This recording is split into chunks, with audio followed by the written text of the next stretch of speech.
5 মে সেই রাত্রিতে খুনি হাসিনা, ফ্যাসিস্ট হাসিনার পেটুয়া বাহিনী গভীর অন্ধকারে লাইট বন্ধ করে নির্বিচারে পাখির মতো গুলি করে কিভাবে এদেশের আলেম সমাজ এবং তৌহিদি জনতাকে কিভাবে গুলি করে হত্যা করেছিল, যে গণহত্যা চলেছিল, তার জন্য আমরা ধিক্কার জানাই।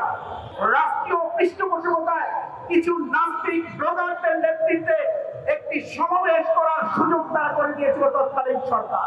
কিছু কিছু মিডিয়া সে সময় হেফাজতে তাণ্ডব করে অবহিত করেছিল। সে সকল মিডিয়ার বিরুদ্ধে সারা বাংলাদেশের মানুষ কথা বললেও রাষ্ট্রীয়ভাবে তাদের বিরুদ্ধে কোনো ব্যবস্থা গ্রহণ করা হয়নি।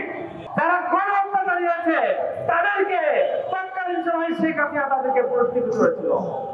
শুধু তাই নয়, যারা গণহত্যা হয়েছিল যাদের উপরে এবং যারা আহত হয়েছিল, তারা হাসপাতালে যখন গিয়েছে, হাসপাতালগুলোকে এমন ভাবে থ্রেট দিয়ে রাখছে, তারা সেই রোগীগুলোকে, আহত ব্যক্তিগুলোকে তারা চিকিৎসা দেয়, সেই ব্যবস্থায় শেখ হাসিনা শুরু করেছিল।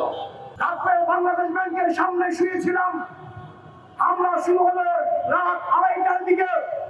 যখন এখান থেকে আমি যাই, সরকার পানির নিচে 10-12 জনের লাশ দেখেছি, রাস্তায় অসংখ্য লাশ দেখেছি, সোনালী ব্যাংকের সামনে লাশ দেখেছি।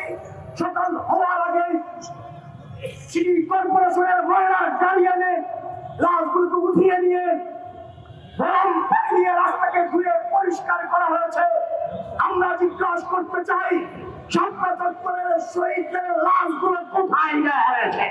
বাংলাদেশের মানুষের মুখে যে খুনের দ্বারা রয়েছে ইসলাম বিদ্বেষীদেরকে রুখে দেওয়ার জন্য সেদিন যে শক্তি সামর্থ্য চিন্তা পরিকল্পনা আমাদের মুখে আমরা ধারণ করেছিলাম, সেটির অংশ হিসেবে এই 24শে জুলাই যে বিপ্লব সংগঠিত হয়েছে, সেটি কিন্তু সেই 5 মের একটি অংশ এবং সেটির চূড়ান্ত বিস্ফোরণ হচ্ছে 24-এর এই গণ আন্দোলন এবং গণ অভ্যুত্থান।